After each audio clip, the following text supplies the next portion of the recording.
ఇక్కడి నుంచి మరొక లెక్క స్టార్ట్ అవుతుంది నీకు. ఎందుకంటే ఇక్కడికి వచ్చింది మామూలు పిల్లలు కాదు. ఉడుకు నెత్తురుతో ఊరకలెత్తే యువతరం ఇక్కడికి వచ్చింది. నెత్తురు మండే నవతరం ఇక్కడికి తరలి వచ్చింది.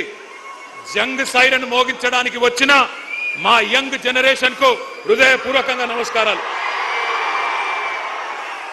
కాకతీయ, ఉస్మానియా, మహాత్మా గాంధీ, పాలమూరు, శాతవాహన వివిధ విశ్వవిద్యాలయాల నుండి ఇక్కడికి తరలి వచ్చిన మా తమ్ముళ్లకు చెల్లెళ్లకు ప్రత్యేక నమస్కారం. అశోక్ నగర్ నుండి, దిల్సుఖ్ నగర్ నుండి, చిక్కడపల్లి నుండి, వివిధ కోచింగ్ సెంటర్ల నుండి ఇక్కడికి తరలి వచ్చిన మా పోటీ పరీక్షలకు ప్రిపేర్ అవుతున్న అభ్యర్థులందరికీ నమస్తే. పెద్దలు ఎప్పుడో చెప్పారు, యువశక్తి శివమెత్తితే పోరాటాలు పోటెత్తుతాయి, నవశక్తి విజృంభిస్తే విప్లవాలు విరబూస్తాయి, మీరు పిడికిలి బిగిస్తే పీఠాలే కదిలిపోతాయి, మీ గలాలు గర్జిస్తే కుర్చీలు కూలిపోతాయి. రేవంత్ రెడ్డి గారు గుర్తుపెట్టుకోండి, మీరు కదం దొక్కితే ఉద్యమాలు ఉప్పెనలైనాయి. గతంలో తెలంగాణ ఉద్యమం చూసినాం ఏ రకంగా. మరి తెలంగాణ ఉద్యమంలో యువత కలిసి వచ్చిన తర్వాత పెద్దలు కేసీఆర్ గారి నాయకత్వంలో ఏ రకంగా రాష్ట్రాన్ని సాధించుకున్నామో కూడా ప్రపంచం మొత్తం చూసింది.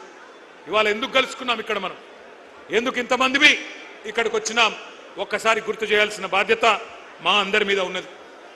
రేపటి తెలంగాణ నిర్మాతలు మీరు, రేపటి ఈ దేశ భవిష్యత్తుకు నిర్ణేతలు మీరు.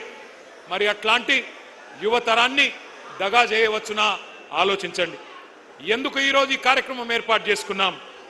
ఒకటే ఒక కారణం, ఒక మహాద్రోహాన్ని, మీకు జరిగిన మోసాన్ని, వంచనని గుర్తు చేసుకొని మర్చిపోకుండా ఎవరైతే మోసం చేశారో వారికి బుద్ధి చెప్పడానికే ఈ సమావేశం.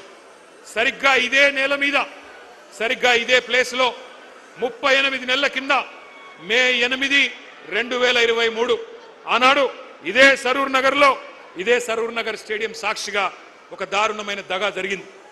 దగా పడ్డది ఎవరు? తెలంగాణ యువత. దగా కోరులు ఎవరు? కాంగ్రెస్. 2023లో ఇక్కడే ఇదే గడ్డ మీద ఇదే గ్రౌండ్లో ఆ రోజు మీటింగ్ జరిగింది. ఢిల్లీ నుంచి ప్రియాంక గాంధీ వచ్చింది, గల్లీ నుంచి కల్తీ కాంగ్రెస్ నాయకులు అందరూ వచ్చినారు, హైకమాండ్ నుంచి గాంధీలు, గాంధీ భవన్లో దూరిన గాడ్సేలు అందరూ కలిసి ఒక మాయా మస్తీంద్ర కార్యక్రమం చేసి బురిడి పత్రం ఒకటి రిలీజ్ చేసినారు. దాని పేరు యూత్ డిక్లరేషన్ అని పెట్టినారు. 60 ఏళ్లు తెలంగాణ గడ్డ మీద నెత్తురు పారించిన దుర్మార్గమైన పార్టీ కాంగ్రెస్ ఆ రోజు వాగ్దానాల వరద పారించింది. తెలంగాణ బిడ్డల మీద